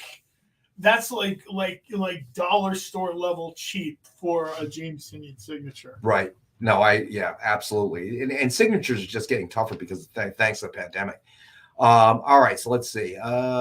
That one's claimed. That one's claimed. That one's claimed. That one's claimed. Okay, so we still have Flash #750 blank variant with a Flash cover sketch. This is so cool. By Ken Hazer, and you can see where he incorporates the gold. This is the first. This one is actually unique because we haven't done one before that is a red blank variant, red blank variant, and we haven't done one from Ken. I don't think where we've had both black ink and gold metallic ink. We've had this copy before. No, we've had this, but I mean, I think this is the only one that's sort of. He just has this ability to make any medium work. It's so impressive. That's true too. So that is still available. Suggested retail of $89.99. It is a 5-star at $50 book. Then we had Star Wars War of the Bounty Hunters #1 CGC graded, guaranteed 9.8. This was a best offer book, and Ron is currently in the lead at $60. And then we had the Miles Morales Spider-Man #27 Rose Besh variant, CGC graded, guaranteed 9.8. Suggested retail of $89.99. We have one available tonight at $79.99. I love that cover, and I know that Alec is a big fan of the Miles Morales Spider-Man, and I got to agree with him. He thinks those are going to be in high demand very soon. I love Miles Morales. I'm a big fan of that character. When you go to a Target and I see Miles Morales Spider-Man costumes, that's about as mainstream as it's going to get. I would say there's a huge number of people under 35 that hear Spider-Man and they think Miles Morales. Right. And that dynamic is going to change. It's only going to grow as the years go by. No, I agree. So then we had the Green Hornet #3 subscription variant, signed by Mark Waid, suggested retail of $39.99. It was a best offer book, and Stevie B is in the lead at $11. That is a great cover. And again, for Mark Waid's signature, I'm glad to see someone's going to pick that up. And then we had Dynamite Never Dies #1 Lucio Perillo Ultraviolet Virgin cover, best offer book, and Dave is in the lead at $20. Then we had Sheena Queen of the Jungle #4 Lee Ricks Lee Virgin cover, suggested retail of $50, and we have one available for $40. We got to start keeping notes, and I'll tell you why. Because next year, if we're doing this show, someone was going to mention, I was at a con and that ultraviolet cover was $200. And my response is going to be, that's why I told you to buy it last year. Well, you better get a pen and start keeping notes. Amy, can we archive the chat? So then we had Sheena, Queen of the Jungle #4, Rose Besh Virgin cover, suggested retail of $50, and we have one available for $40. And then we had Hell's Sonia #3, Joseph Michael Linsner, Virgin cover, suggested retail of $50, and we have one available for $40. That is a cool cover. That is a cool cover, man. And that's saying something coming from Joseph Michael Linsner. That guy's like the chief of the cool cover factory. So then we had Hell's Sonia #3, Pasquale Qualano, Virgin cover, suggested retail of $50. We have one available for $40. And then we had the Batman Mega Set, Suggested retail of $320, and tonight we have it for $193.90. And we have one available at that price, and it includes Batman number 66, number 23, signed and remarked by Ken Hazer, Detective Comics number 1000, signed in silver by Tom King, Batman Last Night on Earth number 1, signed by Greg Capullo, Future State, the next Batman number 1, CGC guaranteed 9.8. And then finally, our statue of the night, Women of Dynamite, Red Sonja, Arthur Adams bust, black and white variant, suggested retail of $89.99. Dave is currently in the lead. It was a best offer. A statue's always best offer. Dave is in the lead at $50. And that is hey, a if full they recap. let Dave steal that statue, I'm glad for him. But yeah, I am too. I'm glad to see, Dave's our guy. I'm glad to see him pick up stuff at that Yeah, price, absolutely. Dave's been a great supporter. And, we appreciate all our viewers. I mean, without a Yeah, shadow that's of a doubt. good point to mention that. Like, And you guys make the show. Yeah, I mean, and when I'm on Alex's show, the chats, the viewers, contributing in the chat, the Miles Morales is $79.99, Ron. Stevie B, I'll update $5 on the statue to keep him honest. Wow. So Stevie B's at 55 on the statue. Oh man.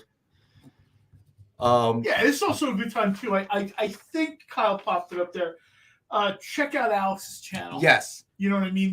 The channel, Alex's channel, Robbie's channel on Monday, they add a lot of depth and contrast to what we do here. We sort of just sit and go and, talk real fast or whatever.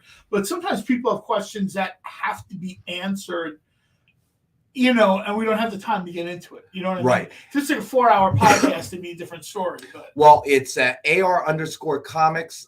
That's the channel. Great content. I know that Alec does a lot of shows with Whatnot, and that's when he's selling stuff. you got Ronald claim the slab. All right, Ronald, you got it, buddy. And Kyle just popped up the link again. Claim, fill it out. And as he mentioned, just kind of jot down what you got. You know what I Yeah, mean? yeah, absolutely. If you grab the flash cover, whatever, mega pack, just So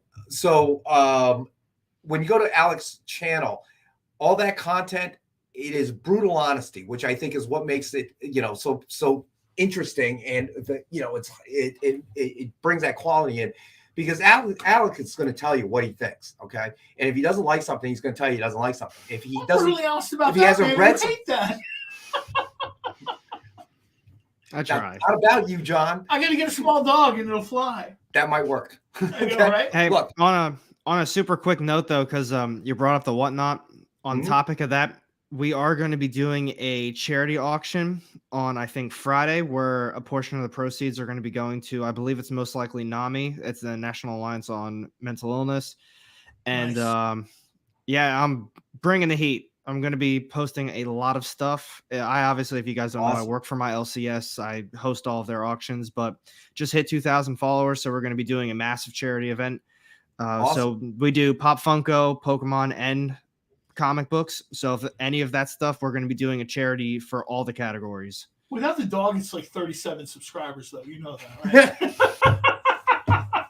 right? We didn't get to see the dog tonight. That dog is cute, man. That's It is a absolute cute dog. truth. And especially when he brings it up and starts licking Alex's face. Oh, and man. it's awesome. That's very Yeah, she. cool. I guess We're she's almost sleeping. done. Hopefully, that? I said. I guess she's just sleeping. I mean, hopefully she's sleeping. John could start barking real loud, and we can wake the dog up. I thought I heard something earlier, but yeah, congrats to everybody that won best offer of the night. But I can get John to bark real loud, and he's got headsets on. I got the headphones. Oh man. Well, you never know. A car may drive by Alex's house, and that'll wake the dog up. He lives in a nice neighborhood. He doesn't live on the highway. It's pretty busy over here, though. We did that too. When my wife and I bought our house, it's like, oh, this is a nice, quiet neighborhood. It changed pretty quick when the college added another campus, and now it's just, yeah. I had to abandon the front of the house. So wait, now so is when I bought, I hate to tell you, John, it changed pretty quick when you moved in. So what's funny is when I bought my house, right? I thought I was far enough away from the turnpike, right? So my godbrother comes and visits, and after we bought the house, and we're just outside talking, at night when everything's quiet. And all of a sudden, I realized I could hear the turnpike traffic. I was like, man, I thought we were far enough away. But, New Jersey is a very dense state. So it's densely popular. We're more towards South Jersey. I give credit to North people Jersey is crazy. who live in places like Hoboken and Newark and Jersey City. And, No, I would never do that. Well, my daughter went to college in In an Mahwah. apartment, man. I mean, and Mahwah, it's just like, Mahwah, New Jersey is way up northwest of the state. Above New York City, right? It's even above New York. About, it's a straight shot across east of New York City.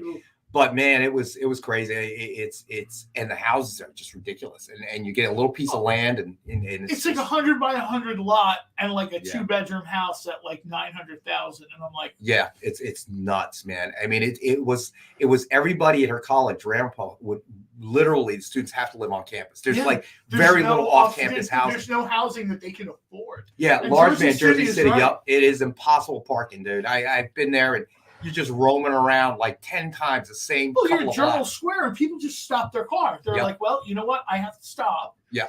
So they just park and there it is. And if they get a ticket, it's like South Philly, land of double parking. If they get booted, hey, well, I had to park, man. That's how it is. Yeah, no, exactly. So that's how it was.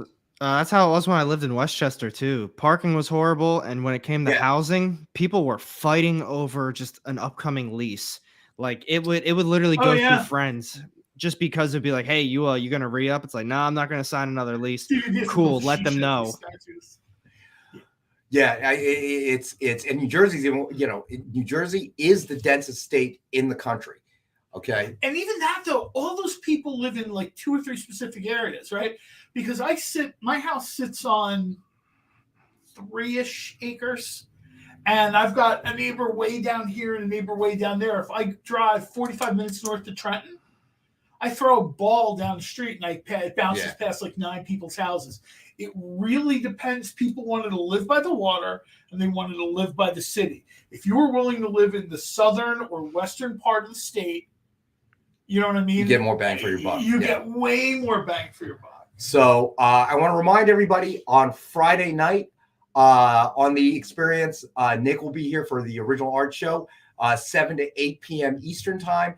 Even if you are not an active buyer or collector of original art, it's a great show to tune in. It tells all these really cool stories. Yeah, I mean, because a lot of the stuff that you see on Friday nights during the original art show is part of Nick's personal collection. So there's always a story, and some of his collection has been he's had for like a decade or so. So there's always a funny story behind it, or some history. I think he does the show just to like remind himself of things that have happened in the past. Check out Alice's show. Check out the other shows on the experience. I'm not even going to try to announce all the shows now. Yeah. But, you can go to, subscribe, whatever, and then you can see the whole schedule. Right. And John and I will be back Mondays, 6 to 8 Eastern on the experience. And Rock and Robbie from Pop Culture Philosophers joins us.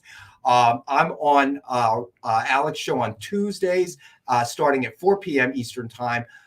So definitely tune into AR_comics at YouTube. And then on Wednesday, we're back again with Alex. Yep.